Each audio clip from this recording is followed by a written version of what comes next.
Pendant ce temps, les budgets des missions ministérielles Mines et Industrie étaient soumis à l'examen des sénateurs, membres de la Commission des finances. C'était au cours de l'audition conjointe des membres du gouvernement détenteurs de ces portefeuilles ministériels. On voit tout cela avec nos confrères de la presse du Sénat, Cézine Zengolemas et Franck Mexamangolo.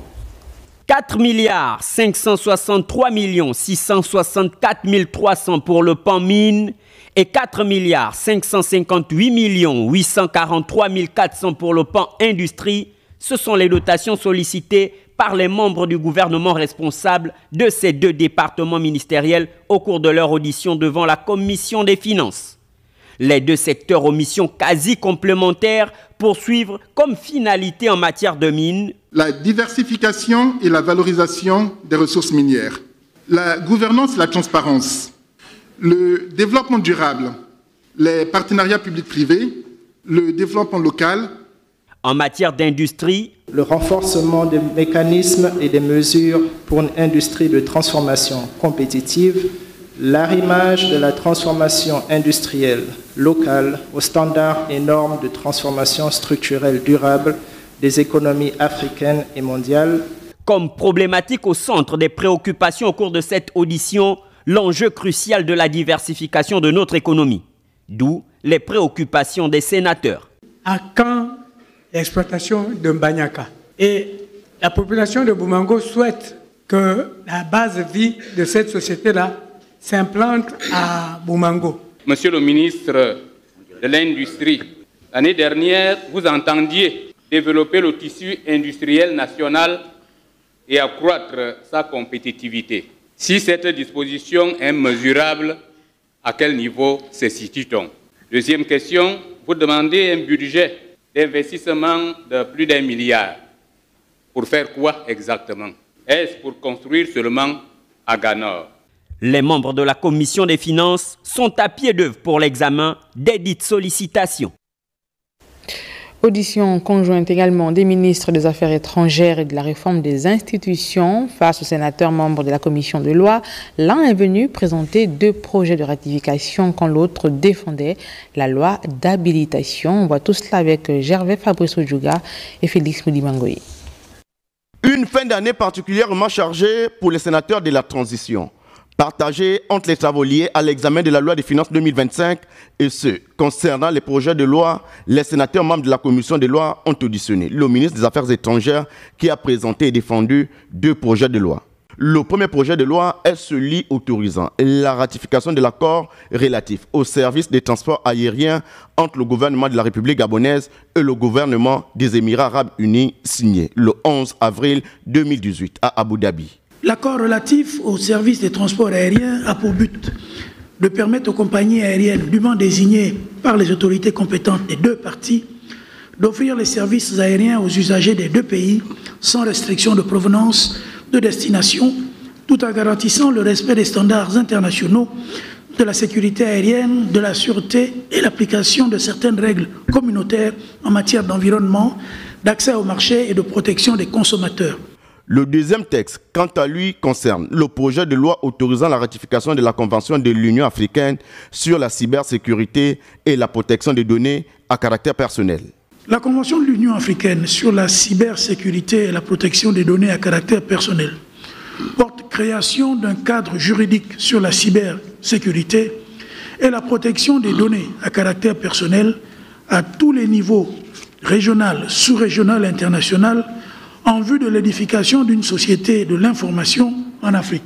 Le ministre des Relations avec les institutions a à son tour défendu le projet de loi d'habilitation. Le présent projet qui vous est soumis autorise le président de la transition, président de la République, chef de l'État, à légiférer par ordonnance pendant l'intercession parlementaire dans les domaines relevant normalement de la loi. Ces trois projets de loi vont être examinés au fond avant leur éventuelle adoption en séance plénière.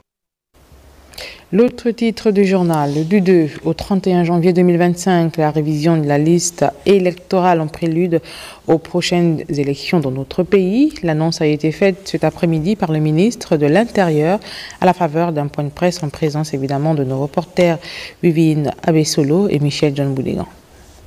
Dans le cadre des travaux préparatoires à l'organisation du prochain scrutin dans notre pays, le Gabon, une opération de révision de la liste électorale est prévue se dérouler du jeudi 2 au vendredi 31 janvier 2025 sur l'ensemble du territoire national et dans certaines missions diplomatiques et consulaires du Gabon. Pourquoi la révision de la liste électorale? Au terme de l'article 37 de cette loi, la liste électorale fait, bien évidemment, l'objet d'une révision avant chaque élection. En tenant compte du chronogramme de la transition, cette exigence législative commande de prendre des dispositions proactives sitôt l'année électorale entamée, lesquelles sont nécessaires au toilettage de la liste électorale. Il s'agira, pour le ministère de l'Intérieur et de la Sécurité, de traiter les principales situations suivantes. Enrôlement des primo-électeurs. Il s'agit de citoyens gabonais âgés de 18 ans au moins, ne s'étant jamais fait inscrire sur la liste électorale. Changement de centre de vote pour tout électeur qui le sollicite, y compris ceux qu'il avait fait durant la période exceptionnelle autorisée par la Cour constitutionnelle à l'occasion du référendum constitutionnel du 16 novembre dernier. Radiation des personnes décédées, radiation des personnes ayant perdu leurs droits civils à la suite d'une décision de justice. Nous procéderons également à l'enrôlement des citoyens gabonais retenus dans les principaux établissements pénitentiaires, mais jouissant toujours de leurs droits civils, dont le droit de vote. Cette opération est indéniablement une occasion pour tous les électeurs de saisir l'administration pour d'éventuels correctifs à apporter.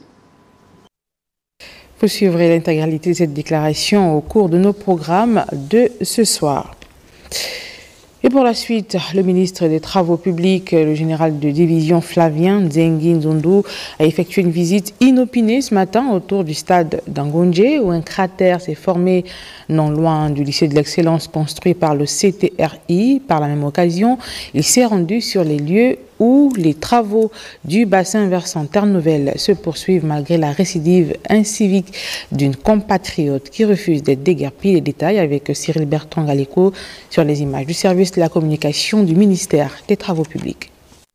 Décidé à donner un nouveau visage à la capitale gabonaise et à l'ensemble du pays dans le domaine des travaux publics, le ministre de tutelle ne cesse de descendre sur le terrain avec l'ensemble de ses équipes pour constater l'évolution des chantiers en cours, relancés par le Comité pour la transition et la restauration des institutions. Le projet d'aménagement du bassin versant de Terre Nouvelle en fait partie. Financé à près de 30 milliards de nos francs par la Banque islamique de développement, se trouve aujourd'hui dans sa deuxième phase d'exécution avec quelques péripéties, mais le membre du gouvernement tenait à apporter une bonne nouvelle aux populations des alentours. Je voudrais donc aujourd'hui annoncer aux usagers de cette route que d'ici le 31 décembre, ou au plus tard le 31 décembre, cette voie sera réouverte aux usagers. Pour la mise en œuvre de ce projet, le programme a bénéficié des déclarations d'utilité publique du gouvernement et une zone de relogement pour les populations impactées par l'audit projet appelé PCR situé à Bikelenzong. À l'heure où la majorité de ces dernières ont déjà libéré les lieux, une compatriote a décidé de défier la puissance publique en restant sur les lieux. Flavien Nzengi Nzondu, quant à lui, pourrait saisir la force publique. Sur une centaine de compatriotes, tout le monde est parti sauf elle. Comprenez bien que nous ne serons sacrifier la construction d'un bassin versant pour mettre le maximum à l'abri des inondations parce que Mme Mengue s'oppose.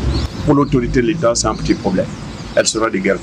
Ce projet supervisé par l'unité de coordination de l'étude et des travaux prévoit la construction de plus de 1000 logements sur le site PCR. L'occupation des 270 premières villas reste conditionnée par l'adduction en eau potable et à l'alimentation en électricité.